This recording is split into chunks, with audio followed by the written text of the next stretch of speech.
My name is Saga, and I'm 30 years old. Ever since I was a child, it's been clear that my mom always loved my younger sister, Freja, more than she loved me. Freja is everything I'm not. She's cute, stylish, and knows how to charm people. The only problem is that her personality isn't as great as her looks. But even that doesn't seem to matter because everyone, especially my mom, is blinded by her appearance. Despite feeling overshadowed by Freja, I've always tried to be a good daughter. I felt like I owed it to my mom for raising me, so I worked hard to support her, especially after my dad passed away a few years ago. I stayed with her even though I had planned to live on my own after graduating from college and finding a decent job. But when Freja got married and moved out, I couldn't bear the thought of leaving my mom alone, so I stayed. Living with my mom hasn't been easy. She often complains about me and makes hurtful comments. She'd say things like, "Why can't you be more like Freja? Why do I have to put up with you?" It hurt every time she said those things, but I kept quiet, trying not to cause more problems. I knew deep down that no matter what I did, I'd never be able to replace Freja in her eyes. Things got even worse when it was decided that Freja was coming back. My mom's attitude toward me completely changed overnight. She didn't need me anymore. One day, she just snapped and told me to get out, calling me a parasite. She yelled at me, saying she wouldn't put up with me anymore and that she was tired of having me around.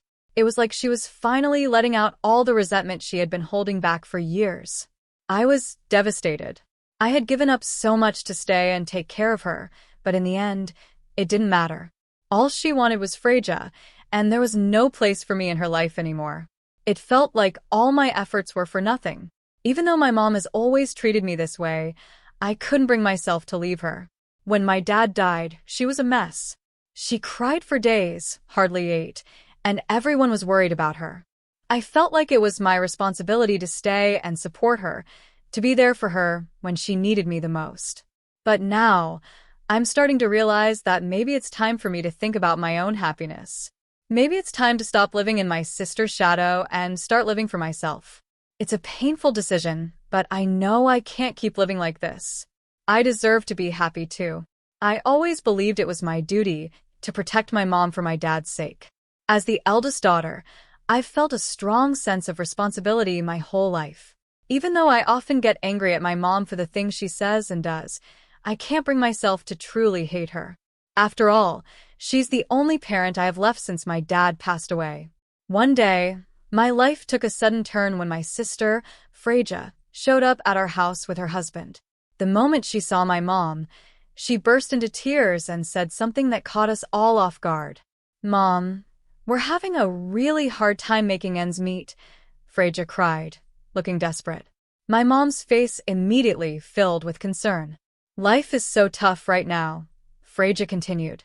"My husband just got laid off, and we can't afford to pay the rent for our apartment anymore." "What?" "That's awful," my mom exclaimed, clearly worried. Freja then said, "I can only rely on you, Mom. If it's okay, I want to live with you." The alarm bells went off in my head. I knew this wasn't a good idea, but before I could say anything, my mom eagerly agreed. "Yes, yes, yes. My lovely Freja is in trouble. I have to help," she said without a moment's hesitation. Freja looked relieved and said, "Really, Mom? Thank you so much. I love you." My mom was overjoyed to hear those words. They had made the decision without even considering how I felt. I wasn't okay with this, so I tried to speak up. "Hey, wait a minute, Mom. I live here too," I said, hoping she'd listen. But my mom didn't seem to care at all. She didn't even change her expression as she responded. "So? "I don't care what you think." The house is in my name, isn't it?" "That's true, but—" I started to argue, but she cut me off with a sigh. "If you have such a problem with it, you should just leave," she said coldly. I was stunned. "What are you talking about?" I asked, trying to understand what was happening. "Didn't you hear me? I told you to leave," she repeated. "In the first place, you were always just a replacement for Freja to me." Her words cut deep. I couldn't believe what I was hearing. "That's horrible. You don't have to talk to me like that," I said, my voice shaking. "I don't want a parasite like you around. If Freja comes back, I don't need you," my mom said, making it clear where I stood in her life. I felt like the world had just collapsed around me. I had spent my whole life taking care of my mom, and she was cutting me off without a second thought. Freyja, who had left after getting married, was the one my mom loved so much. Meanwhile, I, who had stayed and supported her for years, was being thrown away. I was so confused, hurt, and frustrated that I could barely keep myself from crying. As I stood there, trying to process everything, Freyja spoke up again with a sly smile on her face. Mom also said this, sis. Freyja began, clearly enjoying the situation. Why don't you get the hell out of here? What? I asked, not believing what I was hearing. If you don't leave, there won't be enough room in the house. We don't need you, Freyja said, her voice dripping with malice. But I've been the one supporting Mom all this time, I protested, feeling completely betrayed. So what? Freyja shot back. Mom wants to live with me now. We don't need you anymore, you're trash. With that, Freyja called my mom and her husband over, and the three of them started planning how and when they would move in, completely ignoring the fact that I was standing right there, hurting. Everyone was so excited about Freyja and her husband moving in that they didn't even notice me standing there in shock. My sister, still filled with spite, yelled at me again. Hey, what are you doing just standing there? I told you to get out. We don't need you, parasite. Get the hell out of here and give us some room.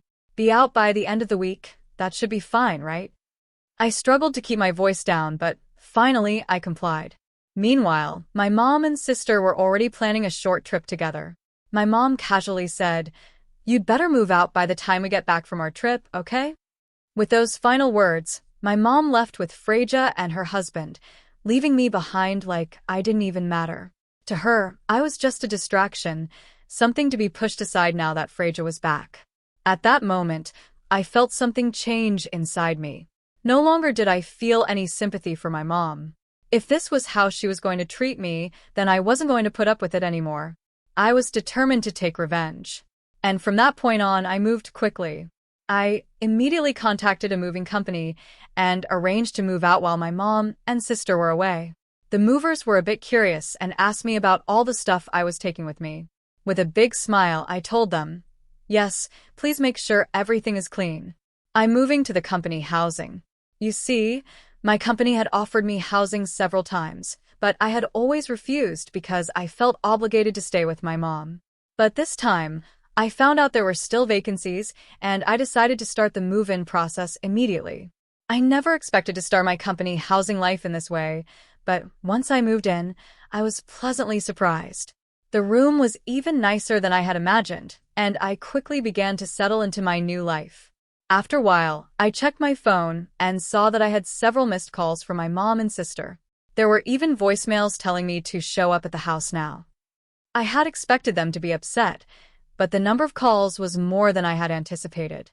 I knew that if I ignored the messages, they might even show up at my workplace, so I decided to swing by my mom's house on my way home from work. When I opened the door, I found my mom and sister waiting for me with angry, fierce looks on their faces. My mom shouted, "Hey, what the hell is going on? There's nothing left in the house. You took my favorite refrigerator and toaster." Freyja chimed in, "Give them back, now." I remained calm, even though they were ranting and raving. "Where did I take them?" I asked calmly. "To my new house," I replied simply. "What do you mean, don't take them without permission?" my mom demanded. "Yeah, give them back now." Freyja echoed. "Give them back? Why?" I asked, playing dumb. Why? What are you talking about? "The furniture and appliances belong to Mom, don't they?" Freyja said, her voice rising with anger. Her comments made me burst out laughing. "What's so funny?" Freyja snapped. "I'm so sorry," I said, trying to keep my composure. "I just thought you were misunderstanding something." "What do you mean?" Freyja demanded, raising her voice even more. I decided it was time to explain. "I don't know what you know, but I bought all the furniture and appliances here with my own money. I'm moving out, so I'm supposed to take my stuff with me, right?" Freyja looked completely confused. "What do you mean? All the furniture and appliances were here from the beginning." "Yes, they were here, but they were bought by me," I said, making it clear. But that doesn't mean you should take it all with you. Freja protested, huffing and puffing, staring at me with a devilish look on her face. As if that wasn't enough, she added, and the money in the bank is zero. We couldn't even use Mom's credit card while we were on vacation, so I had to take out a cash advance to pay for the trip. Oh, really? I said, feeling a mix of satisfaction and disbelief. It was clear now that they hadn't planned for this. And for the first time, I felt like I had the upper hand. So, you took all the money in the bank, didn't you? Freja accused me, her voice filled with anger. Of course, because it was my money, I replied calmly. What's wrong with taking what belongs to me? That provoked my sister even more. She turned to me, her face flushed with rage, and shouted, "Don't play with me. Give back the money. That big book should have contained Dad's insurance money." What? What are you talking about? I asked, genuinely confused. It's not in there? No way. When I came to this house before, there was a lot of money in that account, Freja insisted. I explained that was just me supplementing my income with a portion of my salary every month.